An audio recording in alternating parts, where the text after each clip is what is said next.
You know, folks, it's amazing. It is simply amazing what signing free agents and hiring a competent head coach can do for a franchise. The Packers are the class of the NFC North, 1 year removed from a 6-9-1 season. The Packers are 4-1, 2 wins away from matching their win total from last year. Aaron Jones is a monster. The defense is much improved with the Smiths and Amos. And all it took was firing McCarthy and no more Ted, who wouldn't spend money on free agents. This was not, though, folks, this was not unpredictable. Welcome to the program. This is the Aaron Michaels Show. Email address, aaronmichaelsshow@gmail.com. If you want to get a hold of the program, you can also follow along on Twitter at Wisconsin Aaron. This, ladies and gentlemen, this is why, for years, people, myself included, wanted McCarthy and Thompson gone. And for years, you had a willing accomplice media and a portion of the fan base who did nothing but prop those guys up like they were something special. And they were never anything special.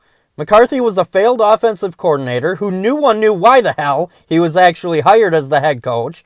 And Ted Thompson was a money-grubbing, do-nothing GM. The only reason that they won all those games over those years was because of the arm of Aaron Rodgers. Thompson refused to sign free agents. He's the only GM in the NFL that doesn't sign free agents. But he got Rodgers, which translated into a bunch of wins, but it never really took them over the top except for the Super Bowl year when the whole team got hot. But it was never a recipe for Super Bowls. And most people could see that. Yet, the media would prop up Ted day and night, and for no reason. His drafts were abysmal, and there was hardly any significant free agents to speak of, and yet there was the Wisconsin media right there to sing his praises constantly. And then, of course, you always have a portion of the fan base that wanted to get in on the action, and they just mimic what the biased media says. Same thing for McCarthy, too. Exact same thing. Chaos offense under McCarthy. Aaron Jones, Eddie Lacy, not used. Folks, do you realize how ecstatic Aaron Jones must be that McCarthy is gone? He has got to be the happiest man in Green Bay that the Packers switched coaches. And everyone could see the talent of Aaron Jones, how good he was. He was by far the best back that the Packers had, and we've been able to see that since his rookie season, and there was never any doubt about it. Yet, there he would be, Jones riding the bench for quarters at a time for Ty Montgomery so that he could play, so that Randall Cobb, the toothpick, could come in, take snaps down by the goal line. Same thing happened to Eddie Lacy. Play anyone and everyone who you could get your hands on and let them in and have them equal or more touches than Lacy. So it's just nice and it's so refreshing to see a couple of really novel ideas being put into place. Signing free agents, it's a tool in every GM's arsenal, a tool that every GM uses except for Ted, and using your best players and not sitting on them and not sitting them on the bench. It was a very difficult thing for some reason for McCarthy to do what worked. You know, a lot of coaches fail because they just can't figure out what works, so they can't do it. They just can't figure out how to make it work. McCarthy failed for years because he knew what worked, but chose not to do it. But it had the appearance that McCarthy had success. It had the appearance that Ted had success. And that illusion of success came because of the arm of Aaron Rodgers. Now, Aaron Jones is being used. The offense isn't just pure chaos. There's a rhyme and reason to what's being called when it's being called. There's structure to the Packer offense, and they go in and they score 34 points in Dallas, and they look really good doing it for the most part. And then the defense, the signing of the free agents has been amazing. There's almost... Can you have a list that doesn't end when it comes to Za'Darius and Preston Smith? I mean, it's a never-ending list of great things to say concerning those two guys, and Amos has been a difference maker in the secondary. The Packers don't have a roster full of undrafted free agents this year, and it's showing. especially on defense. 3 more interceptions yesterday for the Packer defense. The Packers established themselves yesterday as the class of the NFC North and as one of the upper teams in the NFC as a whole. Now, the whole game didn't go all great. The second half, towards the end of the third quarter and into the fourth quarter, things didn't go so great. But the offense, and at that point, the offense wasn't as good. The defense had issues. The Packers had a huge lead that got cut down to 10 in the fourth quarter. And that's nothing to ignore. But here's the deal on that. At the end of the day, there are issues. Yet the Packers went into Dallas and beat what many consider to be one of the best teams in the NFC. And not only did they beat them, but they did it on the road. And obviously Aaron Jones was huge. 4 touchdowns, 107 yards rushing, plus tack on another 75 through the air. Jones was obviously target number 1 as far as getting the ball into his hands with Adams out of the game. And besides Jones with his 7 catches, Jimmy Graham had 3, Geronimo Allison had 2. Those were the big hitters for the Packer offense. Safe to say, get the ball to Aaron Jones. Put it in that man's hands, whether running or passing, and that's going to be a recipe for success. Winning games in this league for the Packers. And how about the way that the Packer defense worked on Ezekiel Elliott? 12 carries, 62 yards. Of course, 12 carries isn't that much, and when you get out to the big lead that the Packers did, you really discourage Dallas from running the ball. But yeah, listen, though. Besides Adams being out, one of the major concerns, obviously, was how are the Packers, with their poor run defense, going to stop Elliott from running all over them. And I did a show on Saturday night and also posted a separate video to Twitter. And what I said ended up coming to pass. You see, a lot of times, it's easier for a defense to improve their run-stopping ability than if they're having trouble in the pass game. And I gave the example. How many times have the Packers had a bad run defense in the past, and you have a guy like Adrian Peterson coming up, and people are worried, and they're saying, "Oh my goodness, Peterson is going to go for 200 yards, 3 touchdowns. How in the world are we going to stop him?" And then what ends up happening is they get shut down. And I even think I said on Saturday night, they usually get shut down for about 65 yards, and they really don't make an impact on the game. Well, that's exactly what happened on Sunday. 62 yards for Elliott, and he makes 0 impact on that game. So, when your top 2 concerns going into a game against a team with one of the best records in the NFC at their home, when your top 2 concerns end up being a bunch of nothing, because they were not issues at all, that's a big deal, and that's a really great thing. Now, were there problems? Of course there were. But remember, this is the NFL, and every team is good to some level. Every team, maybe not the Dolphins, but every team has pro-level players from top to bottom. Obviously, some better than others. But you're never going to have a runaway game like the Badgers have when they play lousy opponents. You aren't going to get a game where you score on every possession and shut the other team out. Even the Patriots didn't, well, that may not be true. The Patriots won 43-0 against Miami, and I suppose that's as close as you're going to get. But you understand what I'm saying. The point is that the Dallas Cowboys are not the Miami Dolphins. The Cowboys have probably the best running back in the NFL.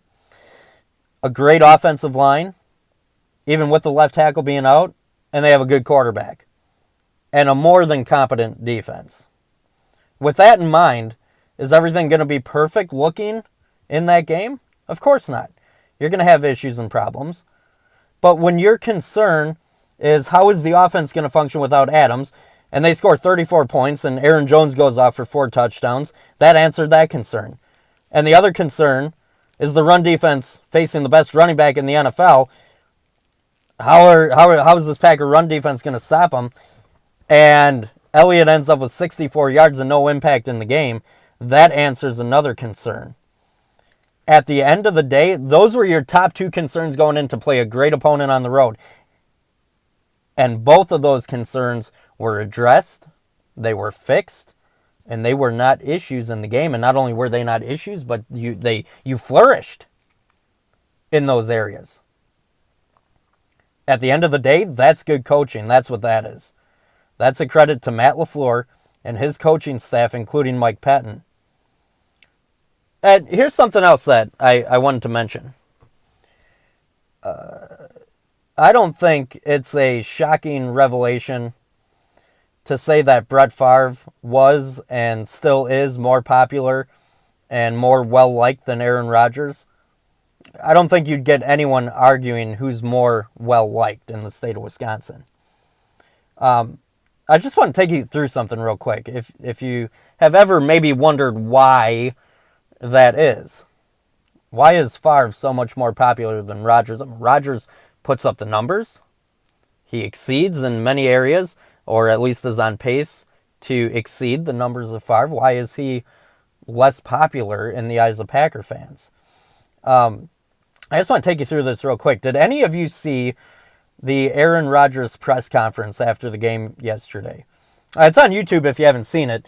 And if you go to the video and fast forward to about the 7-minute mark, you'll see it. There's a guy named Scoops Callahan. He's a guy that shows up at press conferences of pro players and acts like a reporter from the 1920s. And he catches athletes off guard with his stunt. Anyway, he asks Rodgers some ridiculous question that Rodgers has no clue what he's saying. Rodgers doesn't understand it, and Rodgers just starts laughing and smiling, and he kind of looks over to the other side of the room and he goes, "What the hell?" And he's laughing. He showed a human side. And here's my theory on why Brett Favre has been more liked than Rodgers. And here's the thing, real quick. It was fun to watch Rodgers show that human side. It was fun to watch Rodgers respond like that because it was a human, relatable response. Part of the reason people connected with Favre was because of his humanness. He shared a lot of stuff from his life. He had Packer fans, in a way, Packer fans almost went through what Favre was going through in his life. Drug, alcohol abuse, his dad dying, crying at his press conferences, being sad when his dad died, opening up about that, crying at his Hall of Fame induction speech, his retirement press conference. Go to YouTube. There's a video of him on there, trick-or-treating with his teammates, going to Mike Holmgren's house, putting it on home video. And you hear many stories about Brett Favre, and you heard it when he was playing, about pranks he would play, things he would do. I don't remember who it was with him the one time. I think it was in New Orleans. One of his teammates went into a porta potty, and Brett and I don't remember if it was Mark Chmura, somebody decided that they were going to flip this thing over while the guy was in there. People knew these things about Brett Favre, that human side and that fun side. Rodgers has always been more like a robot, which is fine. It's not a criticism of him. Be however you want. But he doesn't make regular people connections ever, really. His entire life is mostly shrouded in mystery with his family, his brothers, his parents, his relationship with them, his relationship with teammates. He's shrouded in mystery about how he feels about things because he never really says it. So in a press conference like that, like the one yesterday, where he really showed a human side, even though it was a small sample of it, it sticks out more. Just a thought on that. Again, not telling Rodgers how to act. He's got to be him, and that's just fine. But I like it. I like seeing that side from Rodgers, and it's something that you rarely get to see. And personally, I'd like to see it more. Again, it's not saying that he must do that more, or it would be good for him to do that more. I mean, I really don't care. But, I'm not saying he should do that more. No. He should do whatever he wants to do with his life and be however he wants to be. None of my business or anyone else's, for that matter. I'm just saying I like seeing that. It was a glimpse into maybe how Rodgers actually is when he's not quarterbacking the Packers. Anyway, the Packers play a week from tonight. Monday Night Football against the Lions. So we have that to look forward to. The Lions are probably the second best team in the NFC North behind the Packers. Did you get a chance? Hopefully you did. It was a fun game to watch. Get a chance to watch the Bear game against the Raiders in England. Funny stuff that was. John Gruden and the Raiders, they get rid of Khalil Mack last offseason, and he goes to the Bears, and then they go and beat him. That's good stuff. At any rate, you must be mad if you're a Bear fan. Too bad, but no sad feelings from the state of Wisconsin, I'm sure. That's going to do it tonight. As always, fan mail can be sent to aaronmichaelshow@gmail.com. And you can always follow along on Twitter @WisconsinAaron. Have a great night.